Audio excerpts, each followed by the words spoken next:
आदर्श मसीही विवाह।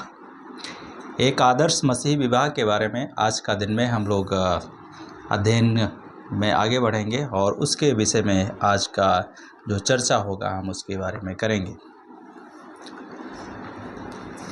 तो पवित्र शास्त्र बाइबल के अनुसार सृष्टि के समय से ही परमेश्वर ने विवाह को एक आदर्श मानव जाति के लिए ठहराया है और परमेश्वर की एक अनुपम योजना है, अनोखी योजना है जो विवाह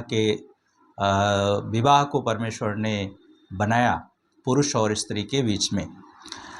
और उसके लिए जब हम लोग उत्पत्ति की किताब में पढ़ते हैं तो उत्पत्ति की किताब में परमेश्वर ने मनुष्य को बनाया, आदम को बनाया और आदम को बनाने के बाद में यहाँ पे लिखा है कि उत्पत्ति की किताब उसका 2 अध्याय उसका 18 पद में, फिर यहोवा परमेश्वर ने कहा, आदम का अकेला रहना अच्छा नहीं, मैं इसके लिए एक उपयुक्त सहायक बनाऊंगा। ये परमेश्वर की इच्छा थी और ये परमेश्वर की योजना थी कि एक पुरुष की सहायता के लिए, उसके साथ मेल खाए और उसके साथ में रहने के लिए परमेश्वर ने एक इस सहायक बनाने की योजना बनाई और पुरुष को बनाया। आज के समय में भी जब हम लोग देखते हैं तो ये ठीक उसी प्रकार से आज के समय में भी एक माता पिता अपने बच्चों के प्रति और अपने बच्चों के लिए, चाहे वो लड़के का हो या लड़की का हो, दोनों एक दूसरे के लिए क्या करते हैं, योजना बनाते हैं। और ठीक इसी प्रकार से वे योजना को बनाकर अपने बच्चों के लिए, अपने बेटे और बेटी के लिए एक सुयोग्य वर और वधू की खोज करते हैं और खोज करके उसको वैवाहिक जोड़े में बांधकर जीवन के उद्देश्य को पूरा करने के लिए उनको इस रीति से विवाह को स्थापित करते हैं माता पिता लोग भी। और ठीक परमेश्वर सबसे पहले उसका एक साक्षी है, एक गवाह है और एक पवित्र योजना है परमेश्वर की, और परमेश्वर अपनी योजना को निष्फल नहीं होने दिया। और आज भी जो अच्छे माता पिता हैं अपने बच्चों के लिए इस योजना को निष्फल नहीं होने देते हैं। सबोपदेशक की किताब को जब हम लोग पढ़ते हैं तो पवित्र शास्त्र बाइबल यहाँ पर हमें इस बात को बताती है। उसका 4 अध्याय और उसका 9 और 10 पद, वहाँ पे लिखा है, 1 से 2 अच्छे हैं क्योंकि उनको अपने परिश्रम का अच्छा प्रतिफल मिलता है। और तब 10 पद में लिखा है, क्योंकि यदि उनमें से एक गिरे तो दूसरा उठाएगा, और परंतु उस पर हाय जब वह अकेला गिरे तो उसे उठाने वाला कोई ना हो। तो ये परमेश्वर की एक योजना है विवाह को स्थापित करने के लिए। और उसी योजना के अंतर्गत आज एक माता पिता अपने बच्चों के लिए इस चीज़ को स्थापित करते हैं और इसको प्रकट करते हैं। वर्तमान समय में जो मसीह विवाह संपन्न हो रहे हैं और मसीह विवाह में कोई विशेष अंतर नहीं दिखाई देता है, या दूसरे शब्दों में कहा जाए, एक आदर्श मसीही विवाह जो एक विवाह के अवसर पर दिखाई देना चाहिए, वो शायद हम और आप उसको नहीं देखते हैं। तो एक आदर्श मसीही विवाह में कुछ कमियां होती हैं। आखिर वो क्यों होते हैं? तो पहली चीज़ है हमारा मसीही विश्वास। एक आदर्श मसीही विवाह तब अच्छा होगा जब हमारा विश्वास यीशु मसीह पर होगा। अब आप कहेंगे कि यीशु मसीह के ऊपर विश्वास करने वाले क्या ही एक आदर्श मसीही विवाह या एक अच्छा विवाह को स्थापित करते हैं या एक अच्छा वैवाहिक जीवन जीते हैं? नहीं। बहुत अच्छे लोग भी हैं जो इस संसार में रहते हुए एक अच्छा अपना वैवाहिक जीवन व्यतीत करते हैं। लेकिन यहाँ पे सवाल यह है कि जब हम यीशु मसीह पर विश्वास करते हैं और सृष्टिकर्ता को पहचानते हैं और जानते हैं और एक परमेश्वर के ऊपर हम भरोसा करते हैं, तो हम अपने उस एक परमेश्वर के प्रति विश्वास योग्य बने रहकर अपने परमेश्वर के साथ में चलें और उसके साथ में रहकर हम वैवाहिक जीवन को स्थापित करें। तो एक आदर्श मसीही विवाह ना दिखाई देने का जो पहला कारण है वो है मसीह विश्वास के आधार पर रिश्ता तय ना होना। मसीही विश्वास के आधार पर रिश्ता तय ना होना। और आज हम सांसारिक दृष्टिकोण से रिश्ते तय करते हैं जहां अच्छा पैसा हो और अच्छा परिवार हो, अच्छी नौकरी हो। ये चीज़ हम मसीही परिवार में भी इस चीज़ को देखते हैं और उसके साथ साथ में जो संसार के लोग हैं वो भी यही चीज़ देखते हैं और वो क्योंकि शारीरिक व्यक्ति शरीर की बातों पर मन लगाता है और परंतु आध्यात्मिक आत्मा की बातों पर मन लगाते हैं। रोमियो की किताब उसका 8 अध्याय उसका 5 पद में जब हम इस बात को पढ़ते हैं कि एक व्यक्ति जो है, जो संसारिक व्यक्ति है, वो संसार की बातों पर मन लगाता है, लेकिन एक आत्मिक व्यक्ति जो है वो आत्मा की बातों पर मन लगाता है। हम और आप किस चीज़ के ऊपर मन लगाते हैं? वैवाहिक जीवन, अपने बच्चों का वैवाहिक विवाह जब करते हैं और करेंगे तो हम किस प्रकार, किस चीज़ को हम सबसे पहली अहमियत देते हैं?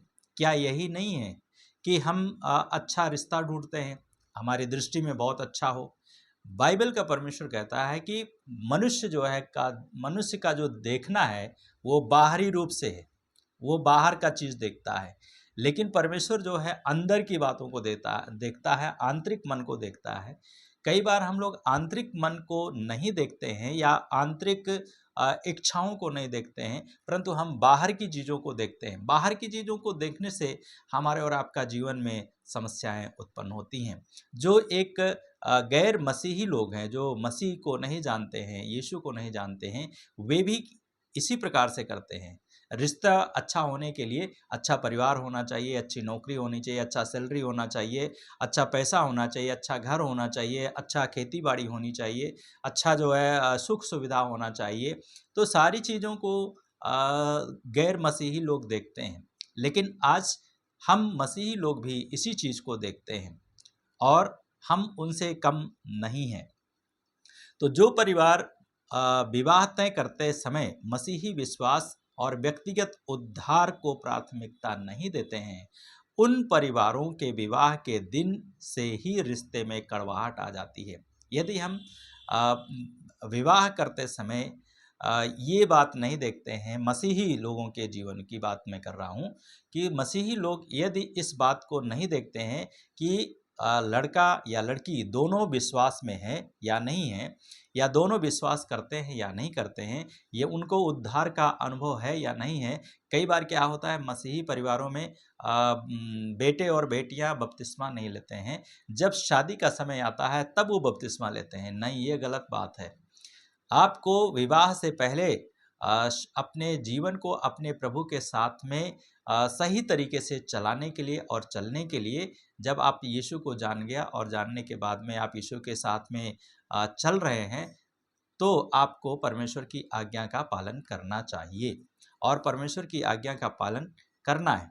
और इसलिए हमें और आपको इस बात का भी ध्यान देने की आवश्यकता है कि क्या व्यक्तिगत रूप से लड़का या लड़की दोनों विश्वास में हैं, उनको उद्धार का अनुभव है या नहीं है। अगर नहीं है तो हमारा ये वैवाहिक जीवन शायद कड़वाहट में बदल सकता है और वाद विवाद उत्पन्न हो सकता है। जिस प्रकार से बाराती को लेकर के लोगों का सही स्वागत नहीं करते हैं या ठहराई हुई गिनती से अधिक बाराती लोग आ जाते हैं, या ठहरने और खाने का अच्छा प्रबंध नहीं होता है, और या केक कटाई के समय मांग की जाती है, दहेज की मांग की जाती है, या विदाई के समय में इत्यादि के समय में कुछ कुछ जो मांगें की जाती हैं, वो हमारे मसीही विश्वास का आधार का एक हिस्सा ये नहीं है। ये गैर मसीही लोग करते हैं और गैर मसीही लोग इस चीज़ की मांग करते हैं, और लेकिन हमारे और आपका जीवन में इस प्रकार का नहीं होना चाहिए। एक विश्वासी परिवार इन सारी वस्तुओं को प्राथमिकता नहीं देता है, क्योंकि वो जानता है कि विश्वासी के लिए सारी बातें मिलकर भलाई को उत्पन्न करती हैं।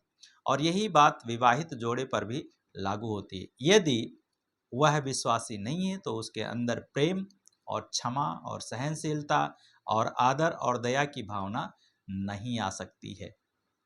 तो हमारे और आपका जीवन में आदर और सम्मान होना चाहिए, और आदर और सम्मान के कारण हम अपने जीवन में सही तरीके से अपने परमेश्वर के साथ में, अपने पारिवारिक जीवन में सही तरीके से चल सकते हैं। इन्हीं सारी कमियों के कारण आज के समय में विवाह शीघ्र ही टूट जाते हैं और परिवार बिखर जाते हैं।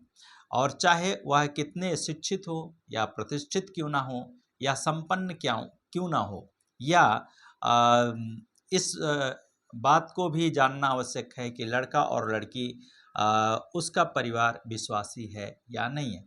इस बात को भी हमें और आपको जानने की आवश्यकता है। और उसके साथ साथ में जब हम लोग देखते हैं कि सबसे अच्छा उदाहरण इब्राहिम का है। इब्राहिम का बेटा जब इसहाक बड़ा हो गया, जवान हो गया, तब वो शादी के लिए बातचीत करता है। और वो उसके लिए एक बात को हम लोग पढ़ते हैं, उत्पत्ति की किताब उसका 24 अध्याय और उसका 34 पद। यहाँ पर हम लोग पढ़ते हैं कि कहता, तब उसने कहा, मैं इब्राहिम का सेवक हूँ। यहाँ पर एक व्यक्ति है जो जिसे बाइबल विश्वासियों का पिता कहती है, और मसीही विश्वासियों के लिए भी इब्राहिम विश्वास का पिता है। और विश्वास का पिता होने के कारण हम उस विश्वास के पिता की संतान में शामिल हो जाते हैं। और इसलिए हम और आप भी अपने जीवन में विवाह के समय में इस बात को ध्यान में रखें। हमारे लोग, हमारे रिश्तेदार लोग, हमारे पासवान, हमारे साथ में कलीसिया में आए हुए लोग इस बात को जानें कि हम एक प्रभु यीशु के सेवक और सेविकाएं हैं, या हम उसके विश्वासी हैं। हमें अपने विश्वास को प्रकट करने के लिए चाहिए। और उसके बारे में हम लोग देखते हैं कि परमेश्वर की व्यवस्था के अनुसार, नियम के अनुसार वो चले, और परमेश्वर की अद्भुत योजना के अनुसार इसहाक और रिबका का जीवन में हम देखते हैं कि परमेश्वर ने उनको एक अच्छा वैवाहिक जीवन व्यतीत करने में, आदर्श जीवन व्यतीत करने में पिता परमेश्वर ने सहायता और मदद की। तो एक विश्वासी को एक विश्वासी के ही साथ में शादी और ब्याह करने की आवश्यकता है। और उसके साथ साथ में हम बाइबल का हमें याद दिलाती व्यवस्था विवरण उसका 7 अध्याय 3 और 4 पद में, वहाँ पे लिखा है कि परमेश्वर ने अपने निज प्रजा इज़राइल को ये व्यवस्था दी। क्या व्यवस्था दी? वहाँ पे लिखा है, और ना उनसे विवाह शादी करना। मसीही लोगों के लिए ये परमेश्वर की व्यवस्था है, नियम है कि और ना उनसे शादी विवाह करना, ना तो अपने बेटे उनकी बेटी को देना, और ना उनकी बेटी को अपने बेटे के लिए ब्याह लेना, क्योंकि वह तेरे बेटे को मेरे पीछे चलने से बहकाएगी और दूसरे देवताओं की उपासना कराएगी। व्यवस्था विवरण 7 उसका 3 और 4 पद।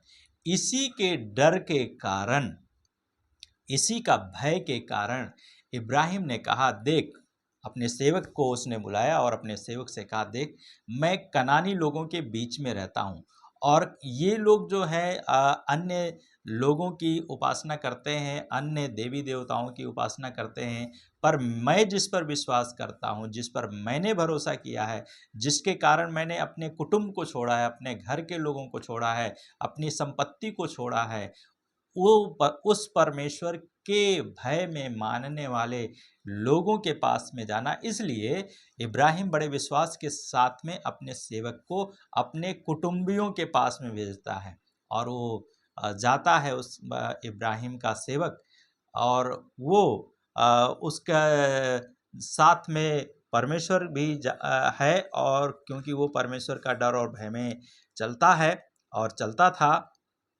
हमें और आपको भी परमेश्वर के डर और भय में चलने की आवश्यकता है।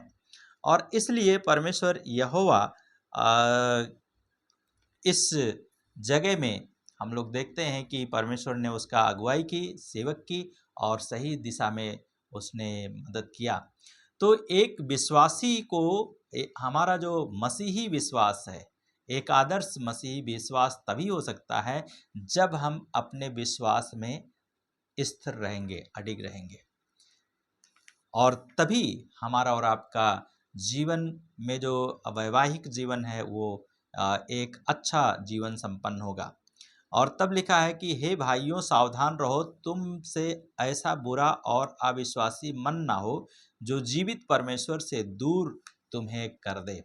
तो हम अपने परमेश्वर के ऊपर जब विश्वास किया है तो हमें अपने विश्वास को बाई चांस आज के समय में क्या होता है कि एक विश्वासी है, दूसरा विश्वासी नहीं है, दोनों शादी कर लेते हैं, लेकिन अपने विश्वास को क्या करते हैं, उनके सामने प्रकट नहीं करते हैं। हमें और आपको अपने विश्वास को दोनों के सामने प्रकट करना चाहिए। भाई, मैं ये विश्वास करता हूँ, क्या आप मेरे साथ सहभागी होंगे, होंगी, या नहीं होंगे, नहीं होंगी। यदि दोनों में नहीं होने की संभावना आ जाती है तो मेरे ख्याल से उस शादी को नहीं करना चाहिए।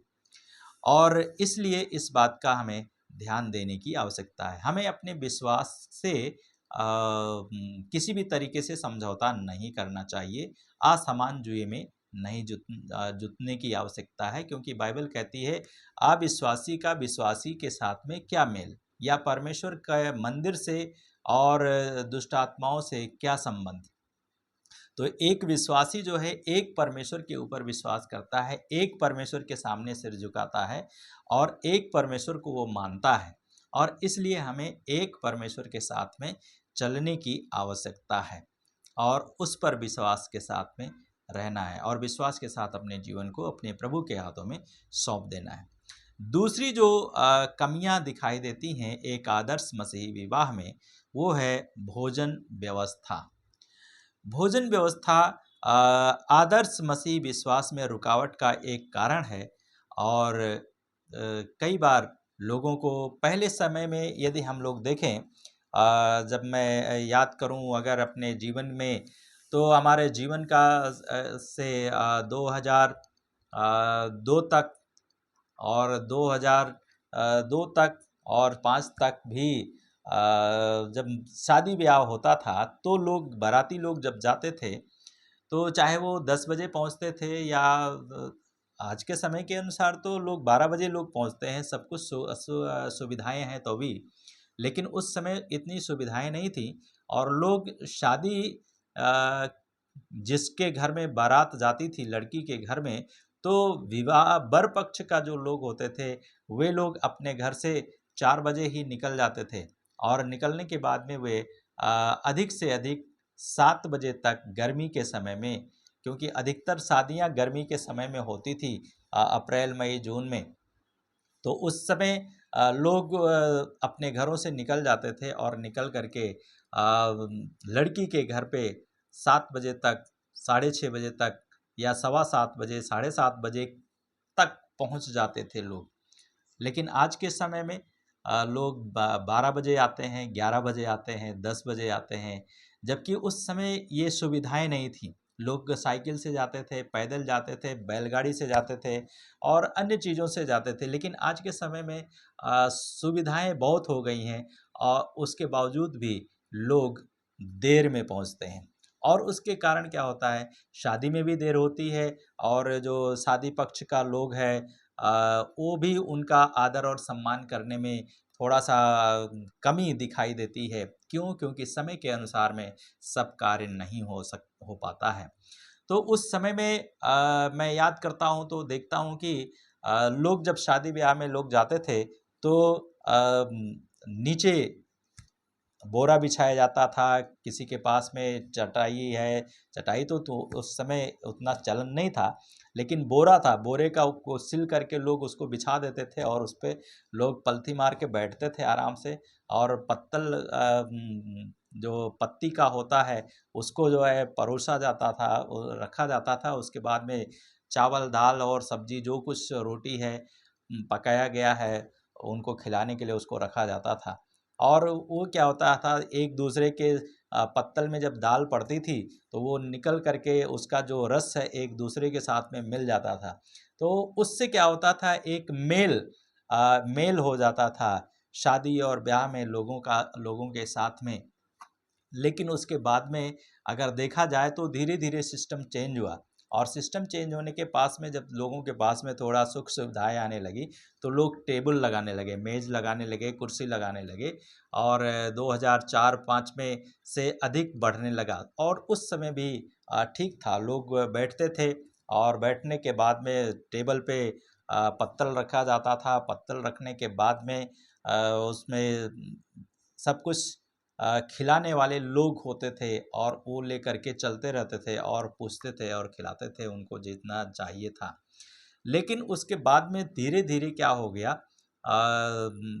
जब और समय बढ़ता गया तो 2010, 15 और 12 में के बीच में पहुँचते-पहुँचते क्या हो गया, एक और सिस्टम आ गया, और उसको बोलते हैं बफर सिस्टम।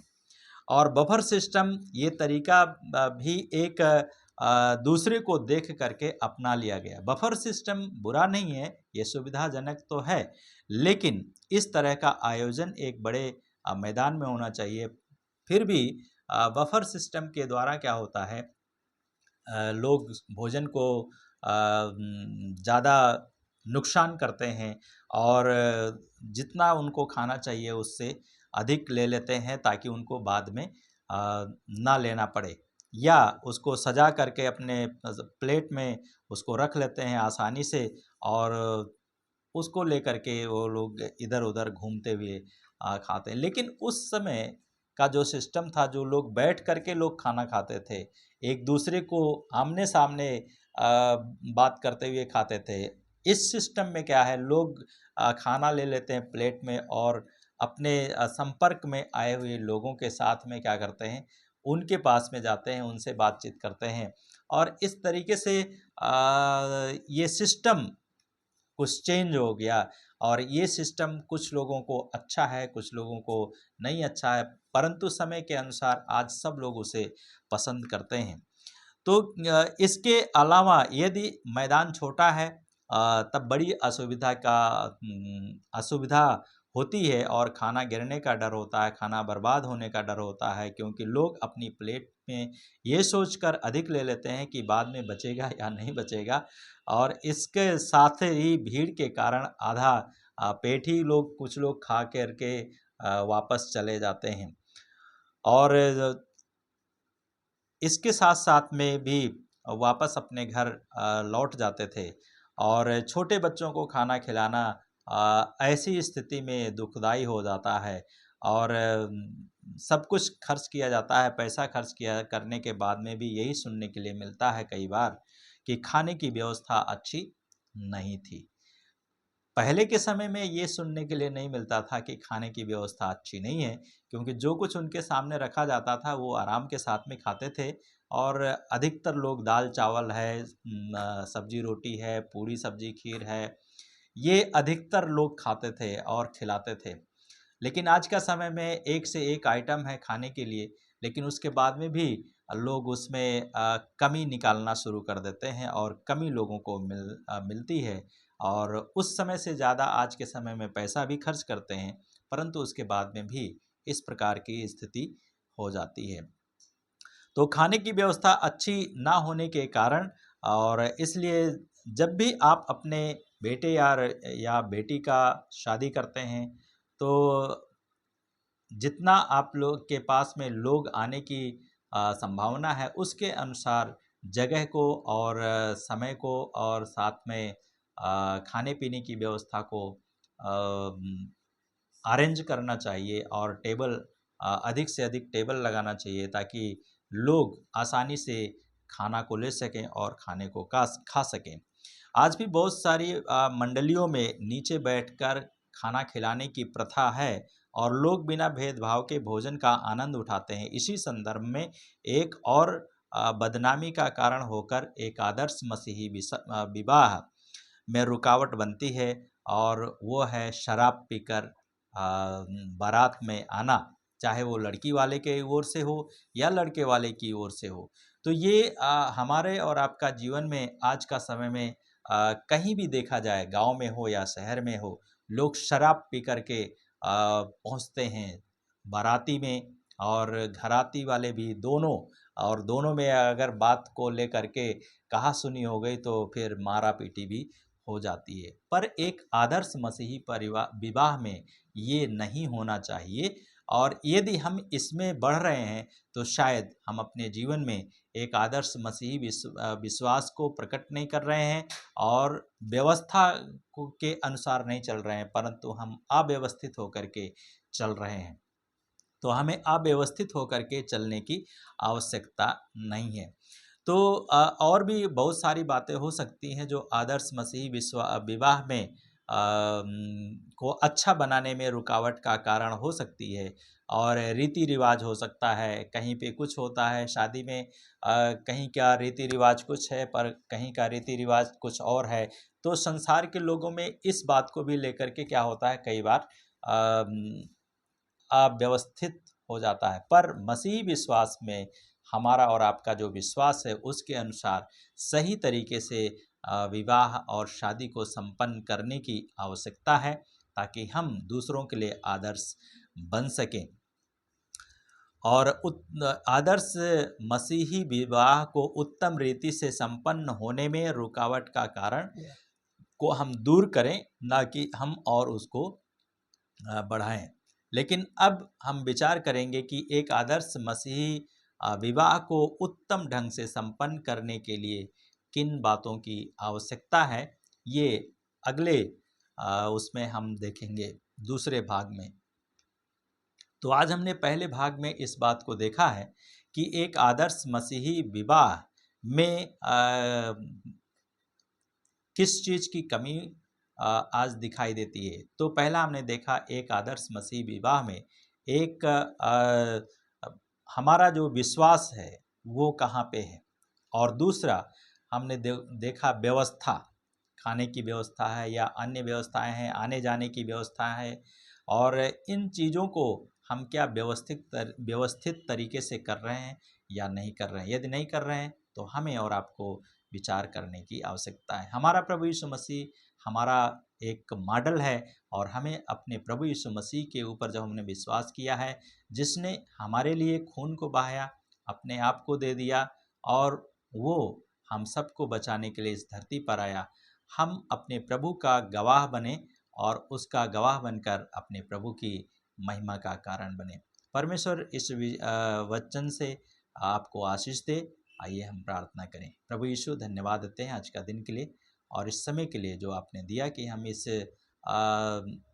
एक आदर्श मसीही विवाह के बारे में विचार कर सकें। हम प्रार्थना करते हैं आज के समय में लोगों का जीवन में एक अच्छा जीवन शैली जीने के लिए आप उनकी सहायता कीजिए, ताकि लोग आपके साथ में चलकर आपकी महिमा करने पाएं।